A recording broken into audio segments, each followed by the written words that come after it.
satu pujian, Kau berfirman. Haleluya.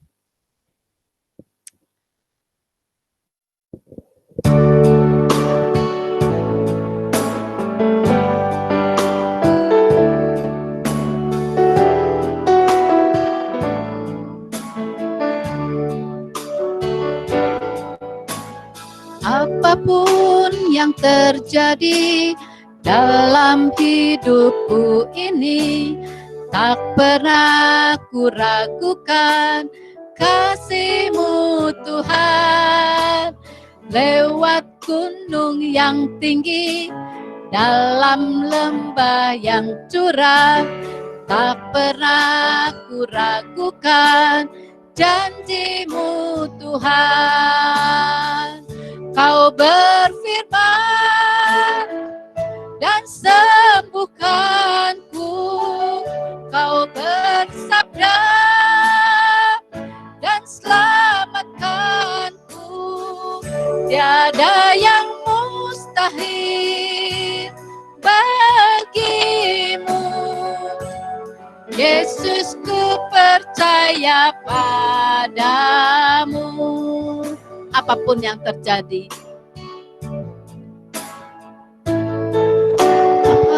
apapun yang terjadi dalam hidupku ini, tak pernah ku ragukan kasih-Mu Tuhan. Lewat gunung yang tinggi, dalam lembah yang curam, tak pernah ku ragukan janji-Mu Tuhan. Mari Bapak Ibu kita bangkit berdiri. Berfirman dan sembuhkanku, Kau bersabda dan selamatkanku. Tiada yang mustahil bagimu. Yesus, ku percaya padamu. Kau berfirman, Kau berfirman dan selamatkanku. Kau bersabda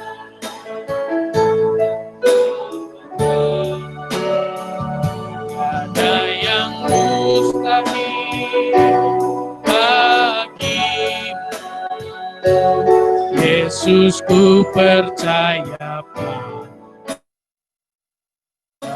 Yesusku.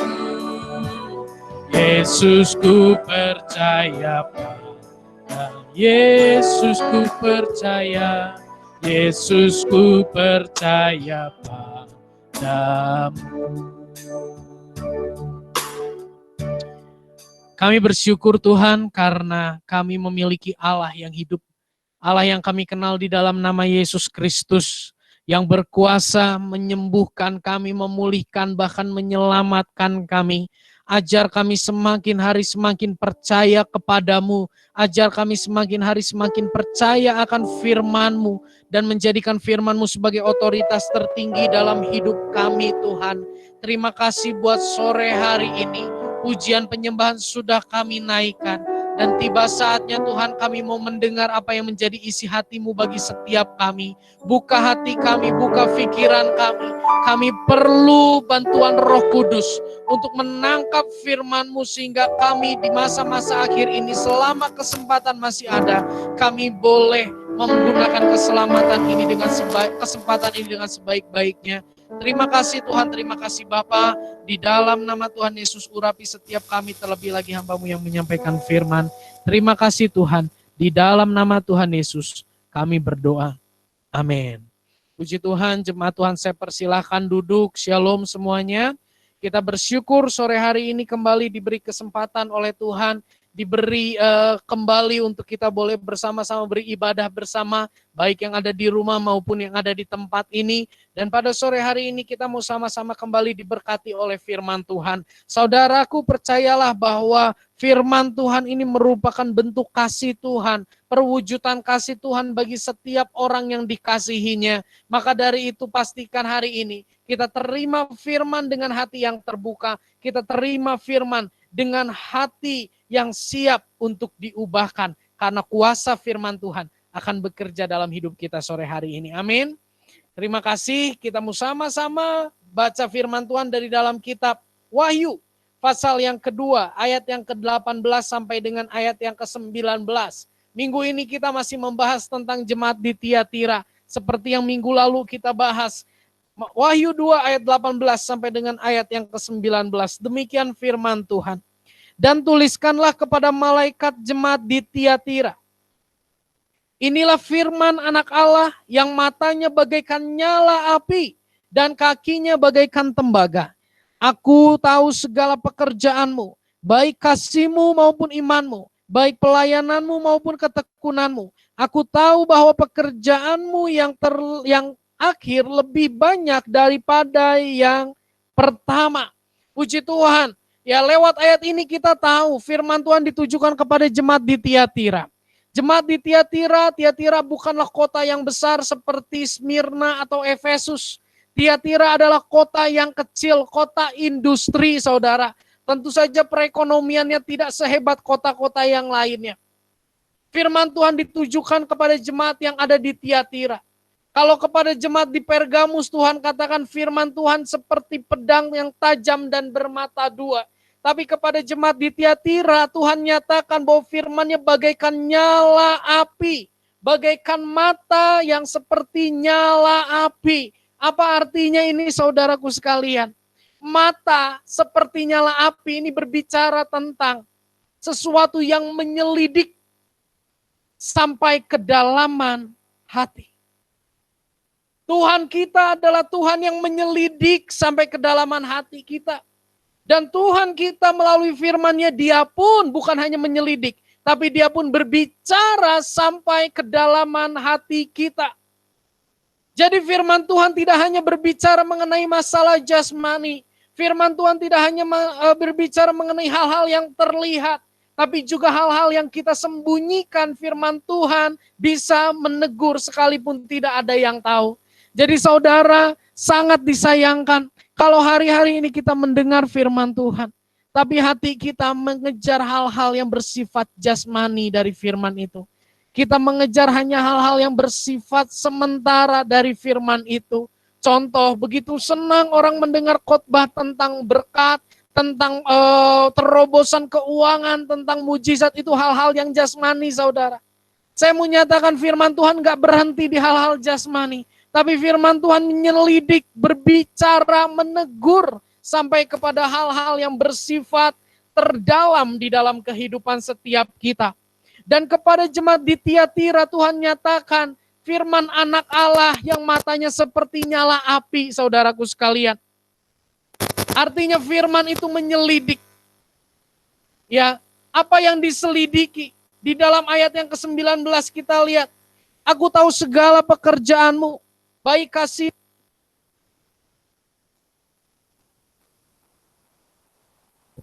Oke. Aku tahu segala pekerjaanmu, baik kasihmu maupun imanmu, baik pelayananmu maupun ketekunanmu. Aku tahu bahwa pekerjaanmu yang terakhir lebih banyak daripada yang pertama.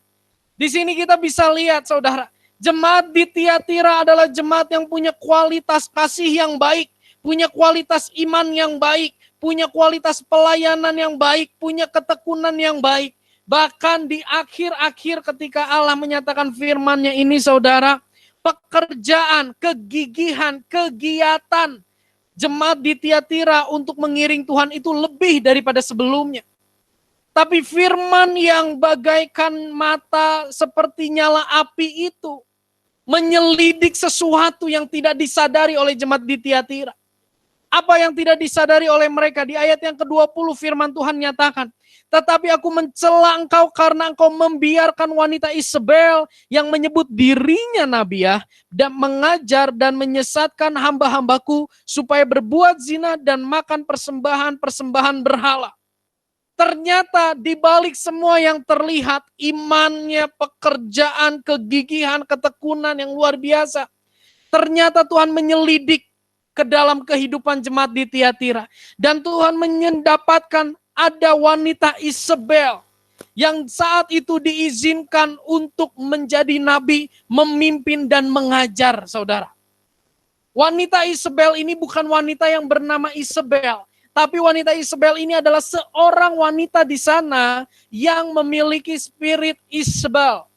Isabel di zaman itu, orang-orang percaya ketika mendengar kata Isabel, itu mereka langsung memiliki ingatan, cerita bagaimana Isabel di dalam perjanjian lama adalah seorang wanita yang arogan, menggunakan kelemah lembutan, kecantikan, dan kekuasaan untuk memperoleh apa yang diinginkan. Di dalam kitab 1 Raja-Raja, diceritakan bahwa Isabel ini adalah istri dari seorang raja yang bernama Ahab. Ahab ini memiliki keinginan untuk memiliki kebun anggur milik seorang yang bernama Nabot. Dan saat itu Isabel dengan segala cara merebut kebun anggur tersebut sehingga raja memiliki kebun anggur tersebut. Suatu kali Isabel ditegur oleh Elia. Ya, di situ ada perjumpaan nabi-nabi palsu dengan Elia dan singkat cerita ratusan nabi palsu meninggal. Ratusan nabi palsu dipenggal kepalanya. Dan Elia 1 lawan ratusan, Elia menang. Apa yang terjadi? Sekalipun Tuhan sudah menyatakan pembelaan, sekalipun Tuhan sudah menyatakan kuasanya kepada Elia, melalui Elia, tapi Isabel tidak menjadi tunduk kepada Tuhan. Dia begitu keras hati. Dia begitu dibutakan oleh hawa nafsu. Dia begitu dibutakan oleh ambisi. Sehingga pekerjaan Tuhan yang besar itu tidak membuat dia bertobat. Tidak membuat dia berbalik kepada Tuhan. Spirit seperti itulah yang ada di jemaat di Tiatira. Kenapa wanita Isabel ini bisa sampai memimpin? Menjadi seorang nabi, menjadi seorang pengajar dan menyesatkan hamba-hamba Tuhan di sana. Karena jemaat di sana sangat mungkin mereka terbuai atau terbius oleh tipu muslihat wanita tersebut. Sampai akhirnya Isabel diizinkan untuk mengajar. Isabel diizinkan untuk menyesatkan. Walaupun tidak semua orang tersesat. Dan Tuhan menyatakan bahwa aku mencela engkau di tengah-tengahmu, engkau membiarkan wanita Isabel mengajar, menyesatkan hamba-hambaku. Kalau saudara perhatikan, jemaat di Efesus. Jemaat di Efesus adalah satu jemaat yang sangat luar biasa. Mereka tekun dalam Tuhan, bahkan mereka tidak mudah disesatkan. Mereka sangat peka terhadap pengajaran-pengajaran palsu, pengajaran-pengajaran yang sesat, saudara. Ya, mungkin karena di Tiatira ini juga bukan orang-orang yang berpendidikan, mungkin di Tiatira ini juga orang-orangnya yang sederhana sehingga tidak begitu peka, tidak begitu ngeh dengan pengajaran-pengajaran sesat yang hadir melalui seorang wanita yang di dalamnya ada spirit Isabel. Dan penyesatan yang terjadi di sana adalah wanita ini membawa orang-orang percaya berzina dan makan makanan yang dipersembahkan kepada berhala. Kembali berbicara, wanita ini menyebarkan spirit, menyebarkan roh yang kompromi terhadap dosa. Ya, mungkin orang-orang di Tiatira ini tetap beribadah, tapi mereka mulai kompromi terhadap dosa dalam hari-harinya. Dan semakin banyak orang yang kompromi terhadap dosa ini dinilai sebagai satu hal yang wajar. Akhirnya terus semakin banyak yang berkompromi terhadap dosa. Di sini kita bisa belajar apa saudaraku sekalian? Firman yang disampaikan oleh Allah, yang matanya bagaikan nyala api itu menyelidik, termasuk keberdosaan kita. Hari ini mungkin kita tahu ada dosa yang kita sembunyikan. Hari ini mungkin kita tahu bahwa ada sesuatu yang harusnya kita selesaikan di hadapan Tuhan, tapi sampai detik ini kita masih belum mau. Saya mau nyatakan bahwa menyembunyikan dosa di hadapan Allah sebuah kekonyolan yang sangat konyol. Ya. Kenapa? Karena Allah menyelidik, karena Allah sangat tahu, saudara.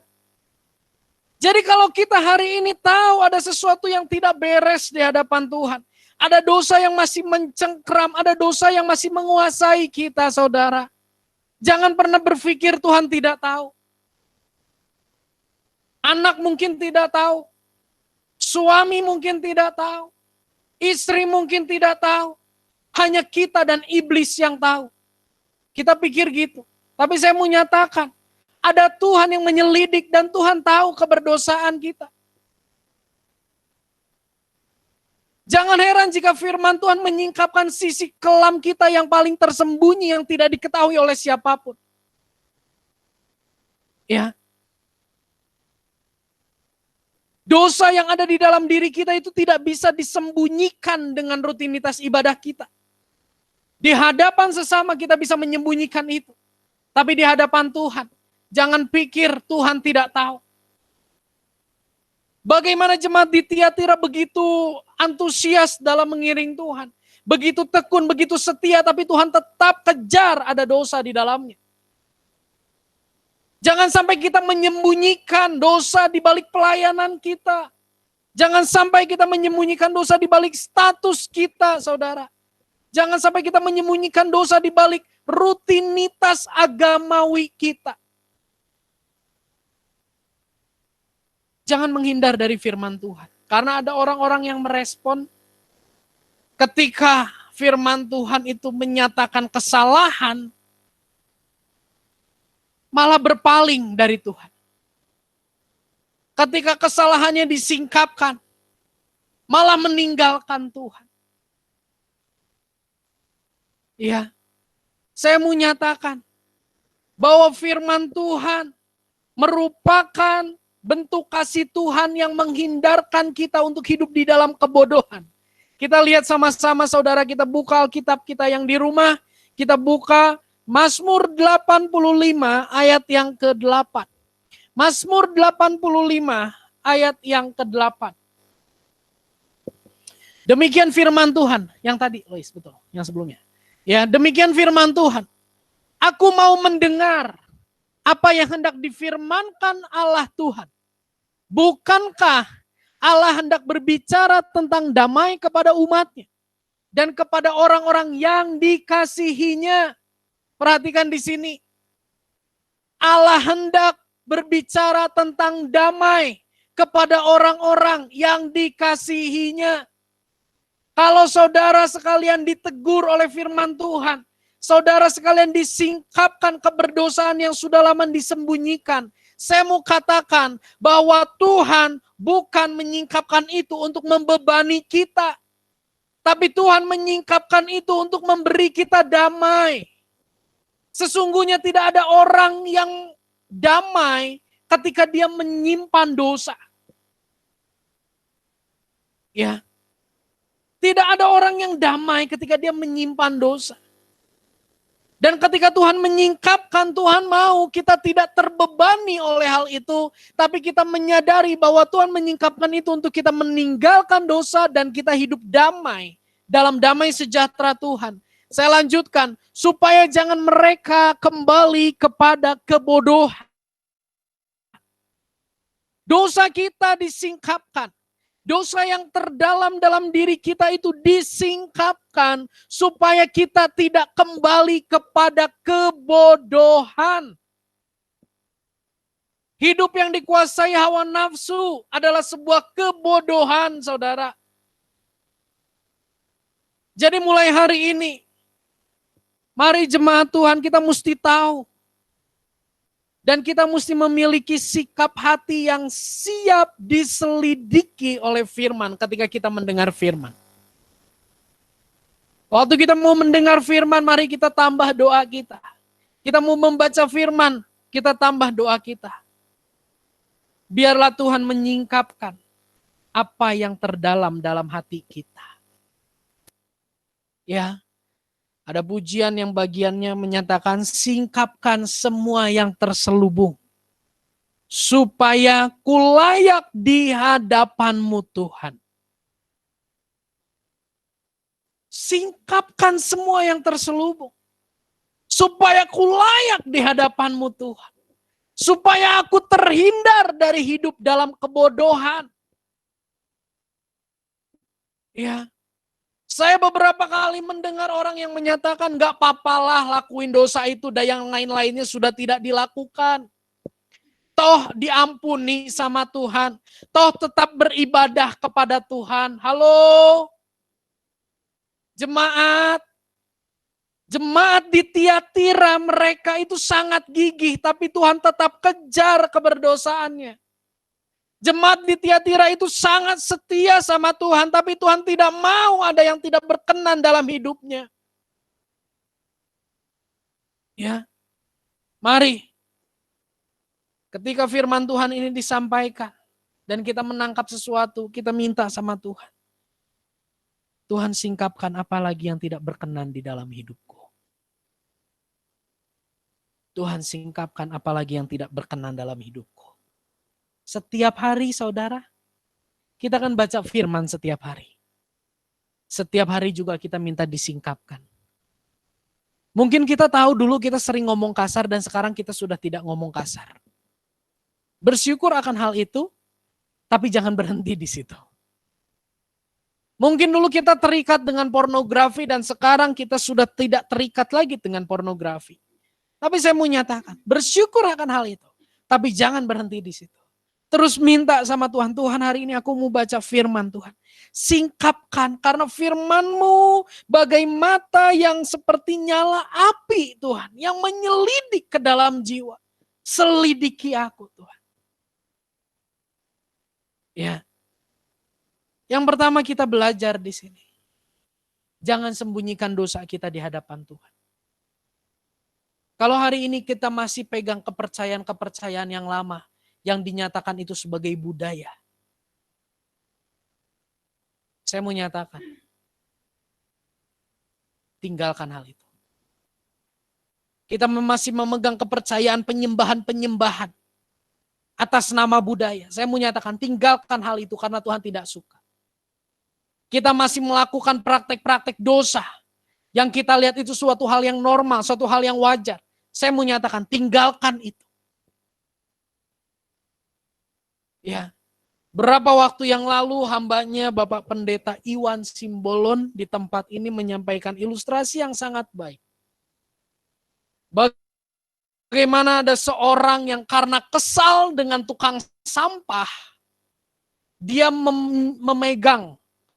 menyimpan sampah yang jatuh di rumahnya itu. Dia taruh di rumahnya supaya nanti besok kalau orang sampah itu datang lagi, tukang sampah itu datang lagi, si bapak ini mau marah-marah. Kenapa kamu jatuhkan plastik sampah ini depan rumah saya? Saking keselnya dia simpen itu sampah di rumah. Apa yang terjadi? Tukang sampahnya tidak datang, yang terjadi adalah penyakit malah datang. Karena dia menyimpan sesuatu yang tidak berkenan di hadapan Tuhan. Begitu juga dengan kita, kalau kita hari ini menyembunyikan dosa, saudaraku sekalian.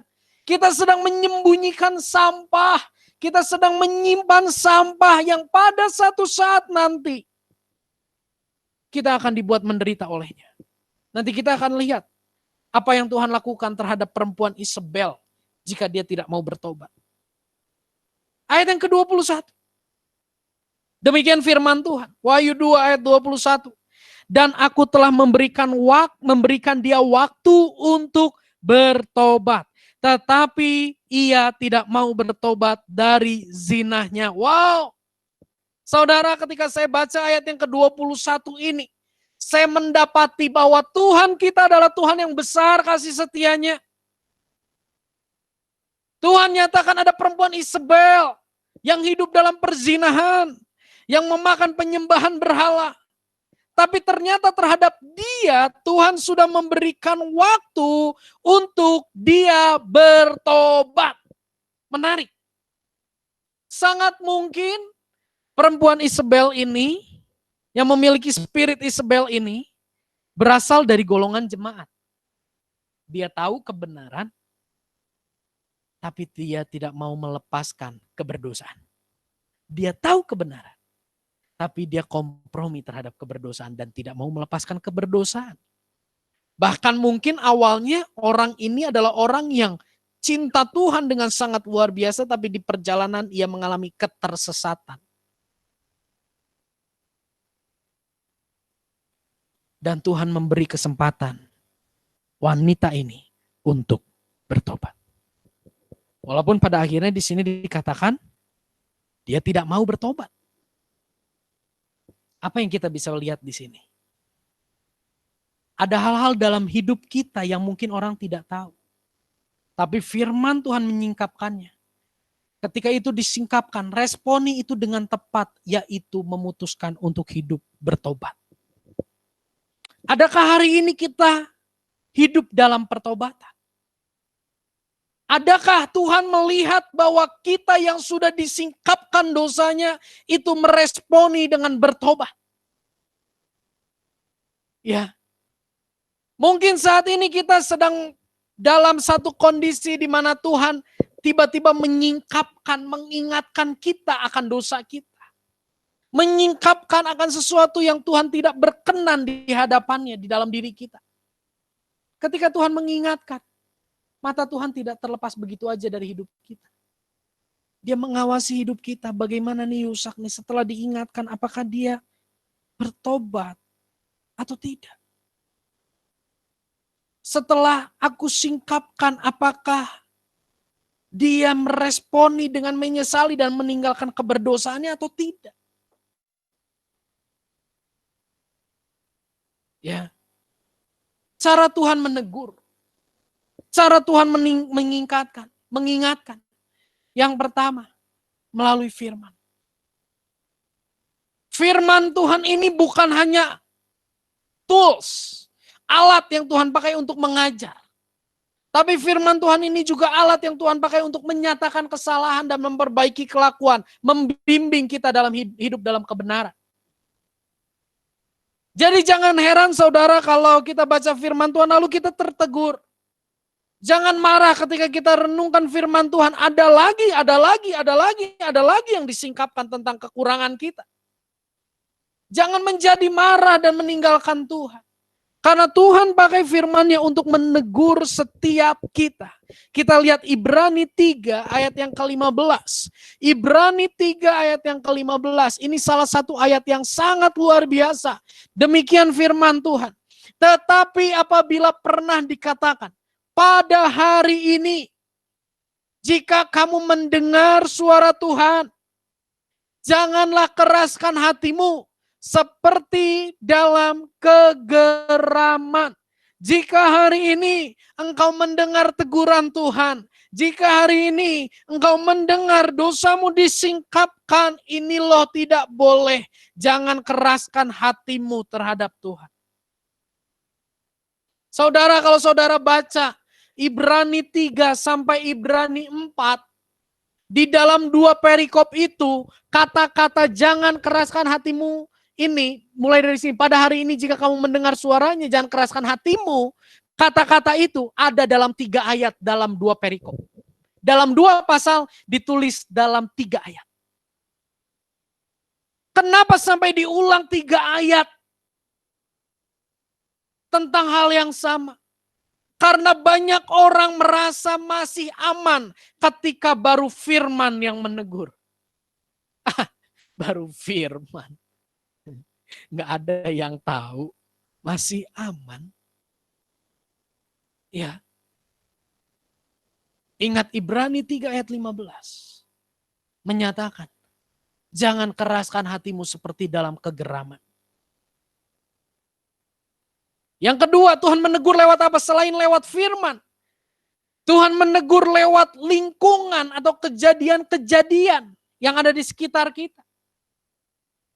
Ya, saya melihat beberapa orang mengalami pertobatan dan kesaksiannya menyatakan, saya bertobat karena saya melihat teman-teman sepermainan saya akhirnya meninggal dunia karena overdosis. Bukan dia yang meninggal, tapi Tuhan izinkan ada kejadian demi kejadian di sekitarnya. Sehingga dia disadarkan bahwa aku harus bertobat. Saudara, kalau kita lihat di sekitar kita ada kejadian-kejadian. Ya, ada kejadian-kejadian yang sangat mengejutkan. Jangan hanya berkata gini, aduh puji Tuhan ya aku tidak terjadi hal yang demikian, aduh sing jauh. Ya boleh berkata demikian, tapi lebih jauh kita harus belajar bahwa Tuhan mau bicara sesuatu terhadap kita. Berapa minggu yang lalu kembali untuk yang ketiga kali. Tuhan izinkan saya melihat orang yang gagah, orang yang sehat, meninggal dunia dan di mobil yang saya kendarai. 3 kali, mun sakali kebenaran. 2 kali eta mah meureun kebenaran. Ya 3 kali. 3-tiganya jantung. 3-tiganya sedang melayani Tuhan. Yang satu lagi bicara dalam rapat besar. Saya lagi di ruang makan, tiba-tiba dalam ruang rapat itu terdengar teriakan yang luar biasa. Waktu saya keluar tiba-tiba ada satu bapak digotong, langsung saya bawa ke rumah sakit. Yang kedua jemaat yang beribadah di GBT Bukit Moria ketika ibadah PA sedang kesaksian, saya ingat sekali perkataan terakhir ibu itu. Dia pegang, walaupun saya alergi, tapi Tuhan Yesus tetap baik. Kolepra.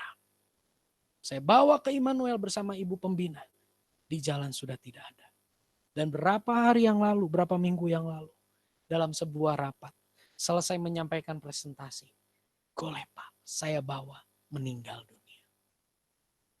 Ketika hamba Tuhan itu ada di IGD setelah dilakukan beberapa kali percobaan untuk memacu jantungnya, saya nyatakan sama Tuhan, Tuhan apa sih ini? 3 kali loh Tuhan. Apa memang panggilan saya ini menjadi supir orang mati? supir ambul, supir jenazah? Atau gimana Tuhan? 3 kali nih Tuhan. Jangan sampai di rapat berikutnya begitu saya datang pendeta lihat saya, mereka langsung pulang. Karena ini datang nih drivernya. Tapi Tuhan ingatkan seperti ini. Lihat. Beliau. Sampai akhir hidupnya setia melayani Tuhan. Mungkin kamu nggak tahu Yusuf. Saya tidak mendengar audible tapi Tuhan beri pencerahan. Mungkin kamu tidak tahu bagaimana dia sudah berpikir untuk mundur melayani Tuhan. Bagaimana dia mungkin sudah berpikir untuk ngapainlah capek-capek. Tapi dia kamu dapati lihat meninggal dalam kondisi melayani aku sampai akhir hidup. Kamu sudah 3 kali dikasih lihat, jangan sekali-sekali mundur. Oh iya benar. Apa yang saya lihat? Ketika anak-anaknya datang. Wah nangis semua. Anak-anaknya Bapak Ibu itu badannya gede-gede. Saya untuk lihat anaknya yang paling kecil aja harus begini. Bro, kuat ya bro, dan anaknya gini. Terima kasih Sak. Itu gede. Bapak Ibu. Ya seperti kalau saya jalan bersama Pak David, Ko Ari, Ko Yusuf. Ya seperti itulah kira-kira. Dan di situ saya melihat bagaimana anak-anak ini kehilangan orang tua. Tuhan ingatkan lagi. Ayo Sak, miliki sikap hati yang terus berdamai dengan orang tuamu. Bayangkan kalau anak ini lagi marah sama papanya, lagi kesal sama papanya, terus papanya dipanggil pulang dengan cara yang demikian. Jadi kita harus lihat ketika ada orang-orang di sekitar kita, orang-orang terdekat yang mengalami satu kejadian yang mengerikan. Bersyukur kita tidak mengalami hal demikian, tapi jangan berhenti di situ. Tapi tanya Tuhan, apa yang Tuhan mau ajar? Jangan Tuhan mau bicara, firman Tuhan itu mau bicara buat kita. Pertama Tuhan tegur lewat firman, kedua Tuhan tegur lewat lingkungan dan kejadian-kejadian. Ketiga Tuhan tegur lewat komunitas dan pembina rohani. Kita lihat, Ibrani 3 ayat 12 sampai dengan ayat yang ke-13. 12, 13. Demikian firman Tuhan. Oke, waspadalah hai saudara-saudara supaya di antara kamu jangan terdapat seorang yang hatinya jahat dan yang tidak percaya oleh karena ia murtad dari Allah yang hidup. Next. Tetapi nasihatilah seorang akan yang lain setiap hari, selama masih dapat dikatakan besok. Bukan ya, selama masih dapat dikatakan hari ini. Supaya jangan ada di antara kamu yang menjadi tegar hatinya karena tipu daya dosa. Ntar di sini dulu lihat. Selama dapat dikatakan hari ini, kalau hari ini masih ada, dan ketika kita menjalani hidup ada orang yang menegur kita, itu pun bagian dari Tuhan berbicara kepada kita.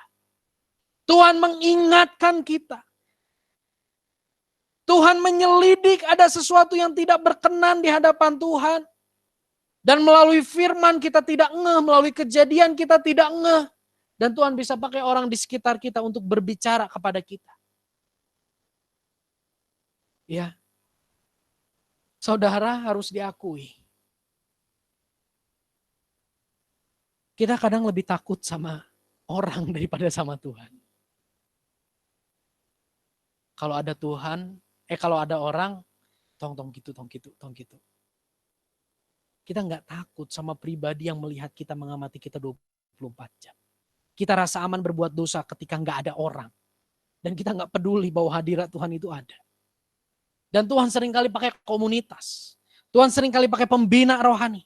Untuk mengingatkan kita. Untuk mendorong kita.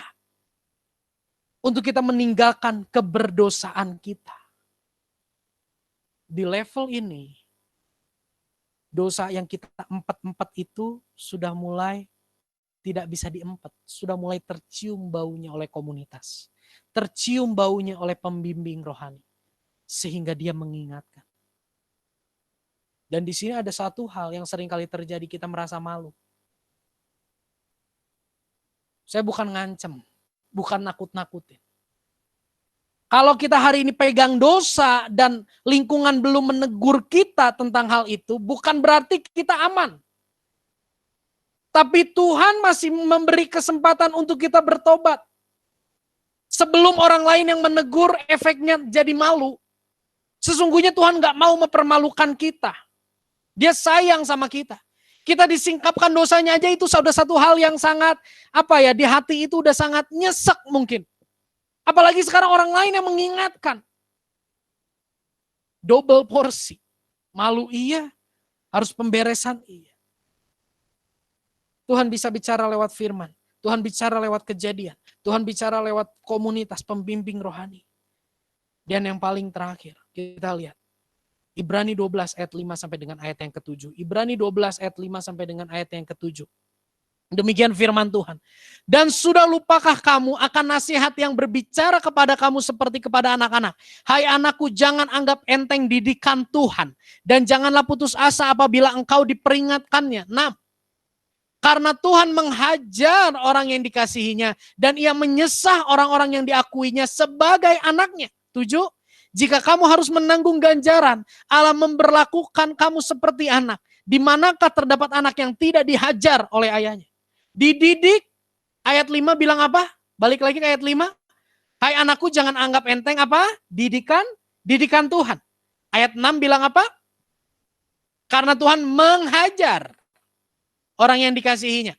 Dan menghajar menyesah orang yang dikasihinya, diakuinya sebagai anak. Ayat 7 bilang apa? Diganjar. Dididik gak bisa lewat firman. Dihajar. Supaya bertobat. Lalu diganjar. Supaya kita sadar. Yang terakhir. Tuhan bisa bicara kepada kita. Dia bertindak melalui teguran skala kecil sampai dengan skala yang besar. Kita lihat. Ibrani 12 ayat 11 sampai dengan ayat yang ke-13. Memang tiap-tiap ganjaran pada waktu ia diberikan tidak mendatangkan sukacita, sakit, tetapi duka cita. Tetapi kemudian ia menghasilkan, ganjaran itu menghasilkan buah kebenaran. Yang memberi damai kepada mereka yang dilatih olehnya. yang dilatih oleh ganjaran itu. Ayat yang ke-12, sebab itu kuatkanlah tangan yang lemah dan lutut yang goyah. 13. Dan luruskanlah jalan bagi kakimu sehingga yang pincang jangan terpelecok tetapi menjadi sembuh. Balik ke ayat yang ke-11. Di sini dinyatakan memang setiap ganjaran itu tidak enak, Bapak Ibu Saudara sekalian. Tapi ketika ganjaran itu kita mau jalani, itu akan menghasilkan buah kebenaran yang memberikan damai kepada mereka yang dilatih olehnya. Saya mau katakan, Tuhan kita adalah Tuhan yang adil. Tuhan kita adalah Tuhan yang penuh kasih. Dia menyatakan kesalahan kita. Dia berusaha untuk menyadarkan kita, termasuk melalui ganjaran. Namanya ganjaran, berarti ada konsekuensi yang harus kita tanggung. Saya mau katakan, bentuk kasih Tuhan, Dia tidak meninggalkan kita ketika kita harus menjalani konsekuensi dari dosa. Contoh yang paling simpel, yang masuk perut ikan besar. Siapa namanya? Yunus. Kenapa dia bisa masuk perut ikan besar? Karena dia suruh ke Niniwe, tapi dia malah pergi ke Tarsis. Niniwe di kiri, Tarsis di kanan, jaraknya sangat jauh. Saya percaya sebelum Yunus beli tiket, itu ada firman yang ngingetin dia, tongkat itu. Tapi dia keras hati, dia beli. Ketika ombak, ombang ambing, itu merupakan kesempatan dari Tuhan. Ayo ngaku maneh, ngomong, jujur. Dia nggak mau, keras. Skalanya dinaikin. Wah, orang-orang udah buang. Akhirnya dia nggak bisa lari kemana-mana. Dia bilang, aku yang punya dosa, aku yang salah. Dia mengalami ganjaran Tuhan. Dia dilempar ke laut. Waktu dia dilempar, des. Kira-kira hatinya duka cita atau sukacita? Duka cita ya. Tiba-tiba, hop, masuk. Duka cita, sukacita. Duka cita. Tapi apa yang terjadi? Kalau kita baca Yunus 1, 2, 3. Khususnya Yunus pasal yang ketiga. Di situ diceritakan bagaimana di dalam perut ikan Yunus ketemu sama Tuhan. Yunus berdoa, Yunus minta ampun. Dan Tuhan nyatakan kehendaknya. Tuhan nyatakan kasihnya, aku sayang pada kamu. Ayo sebentar lagi nanti kalau dimuntahin kamu jadi saksiku di sana ya. Begitu juga dengan Saulus. Saulus itu hidup di zaman Yesus, saudara. Dia sudah melihat bagaimana Yesus melakukan mujizat. Dia sudah melihat bagaimana Yesus disalib. Dia sudah melihat bagaimana Yesus tidak ada di kubur. Saulus itu lihat. Seharusnya dia punya hati yang terbuka. Tapi dia keras hati. Sampai akhirnya diganjar. Diganjarnya gimana caranya? Lagi jalan, lihat cahaya, hari teh, buta. Duka cita, sukacita. Duka cita. Dia dibawa ke satu rumah. Dan ada seorang yang namanya Ananias datang. Saulus, aku suruh berdoa sama Tuhan. Karena Tuhan mau pakai hidupmu. Waduh! Duka cita menghasilkan sukacita. Sekalipun dalam ganjaran. Itulah Tuhan kita. Wanita Isabel sudah diberi waktu untuk bertobat. Tapi dia tidak mau bertobat.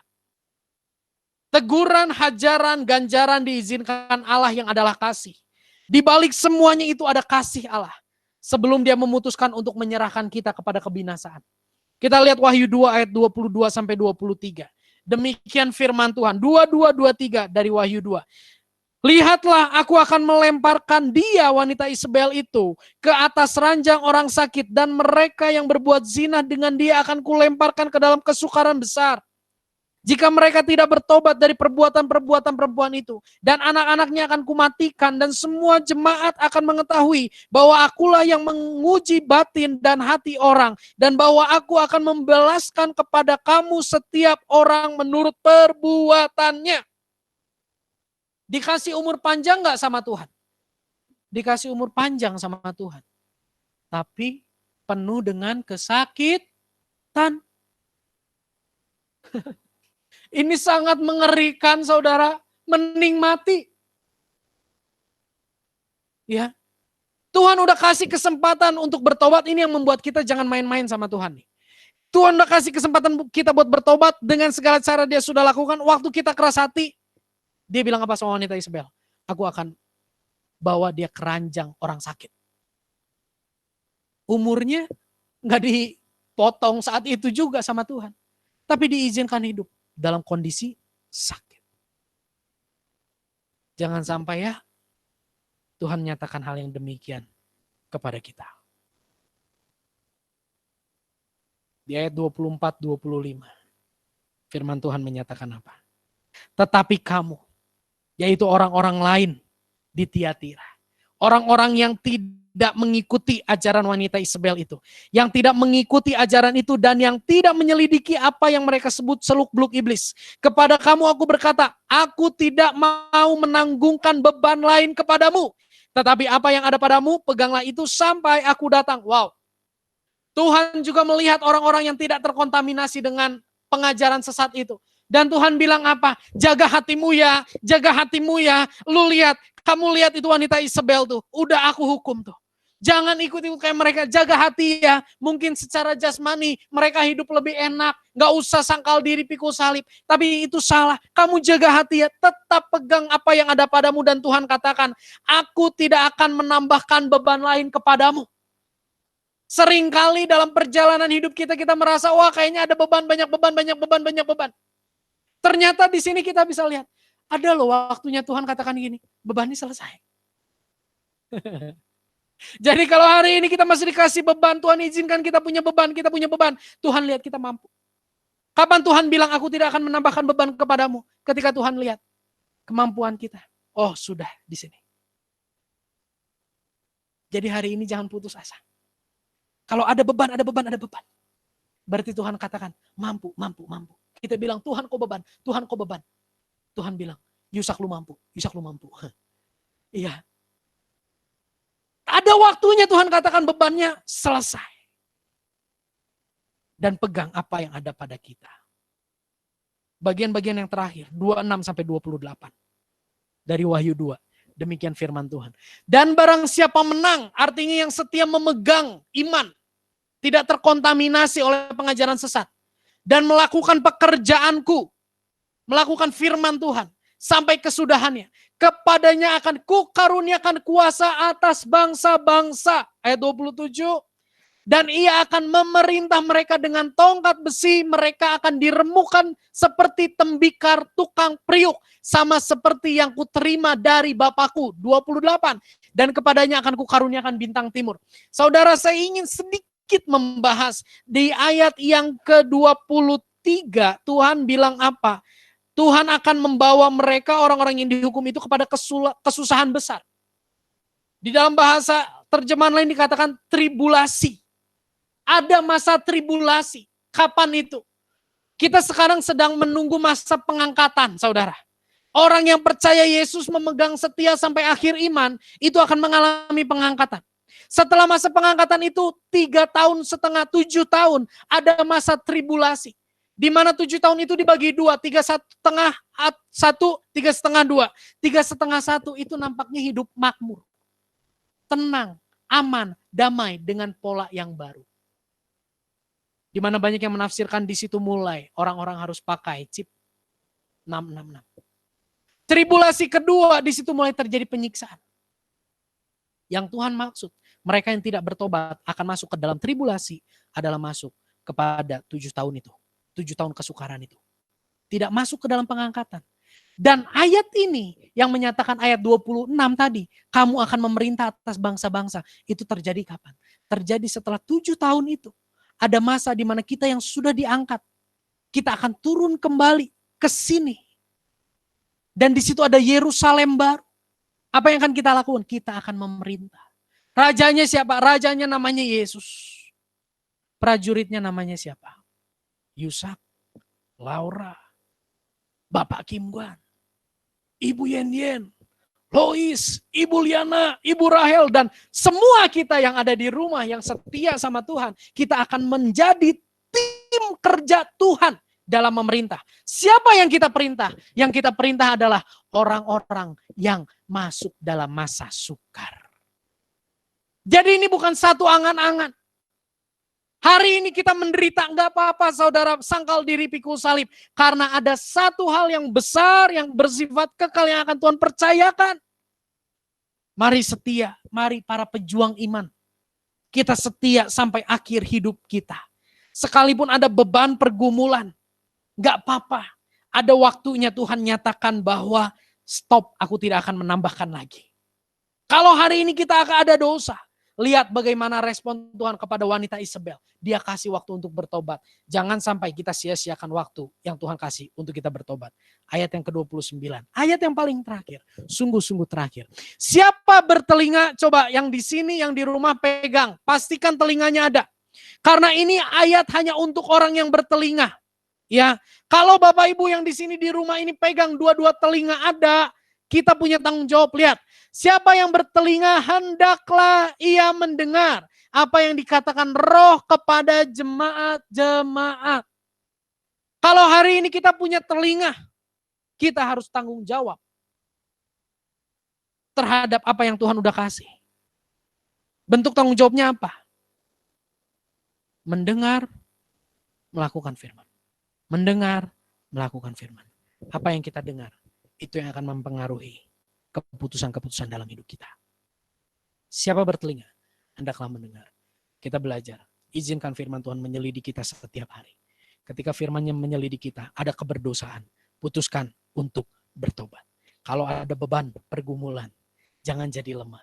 Karena ada waktunya Tuhan katakan, aku tidak akan menambahkan lagi. Dan yang terakhir kita belajar, ada masa di mana Tuhan izinkan kita memerintah bersama dengan Dia.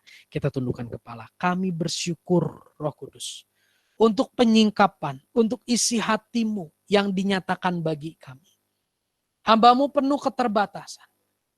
Tapi Roh Kudus tidak terbatas. Meteraikan firman-Mu dalam kehidupan setiap umat-Mu, baik yang ada di tempat ini maupun di rumah.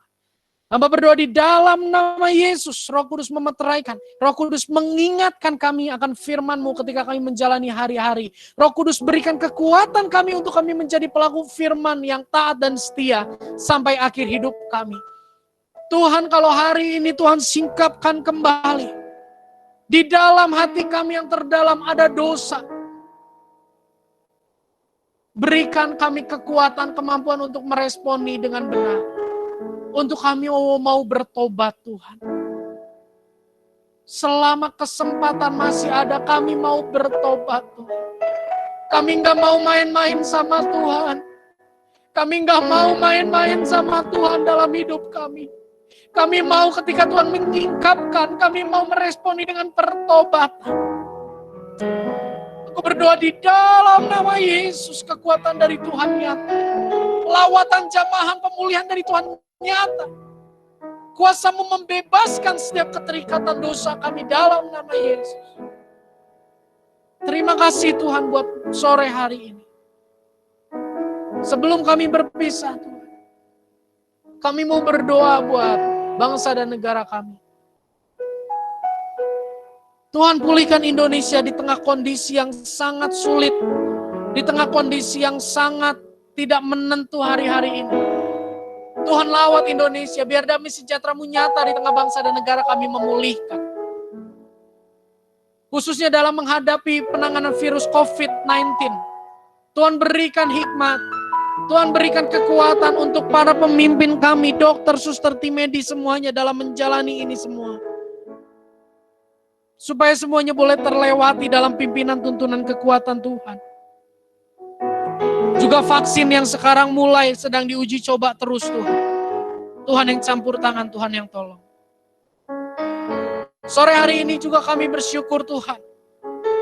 Kalau ada dua saudara seiman kami, Bapak Anyan dan Ibu Meing yang kemarin dibaptis.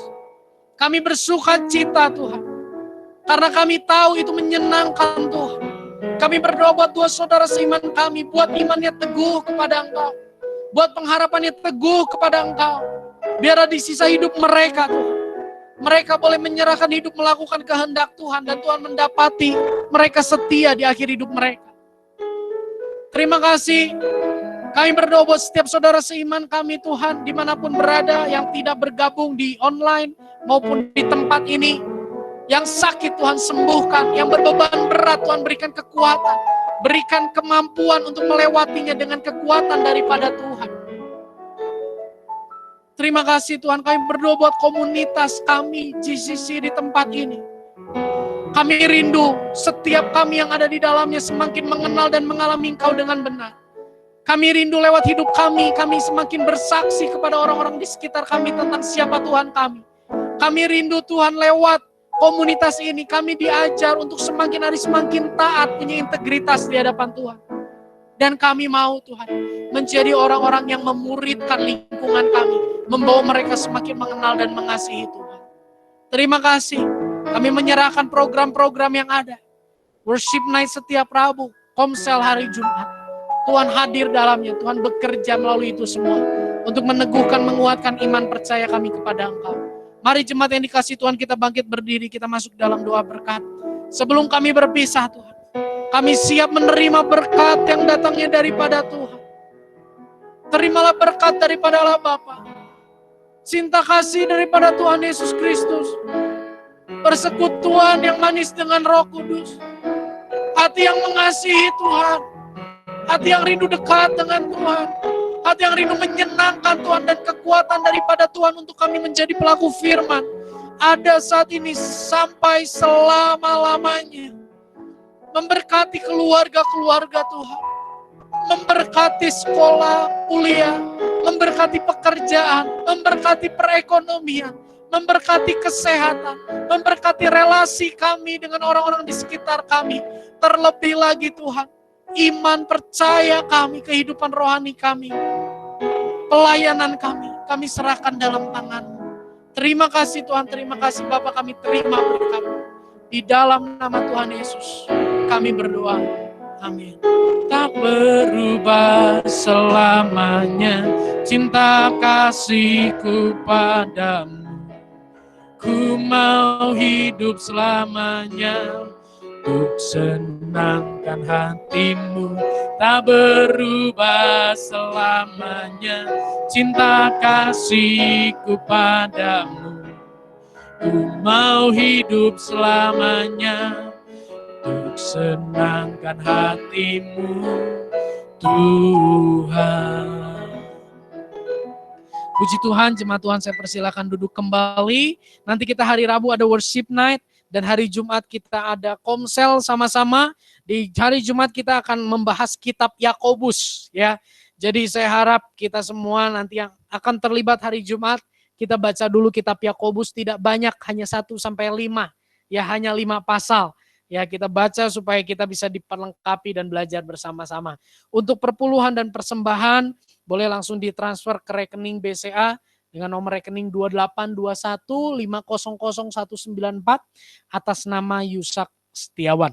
Ya, selamat hari Minggu, Tuhan Yesus memberkati.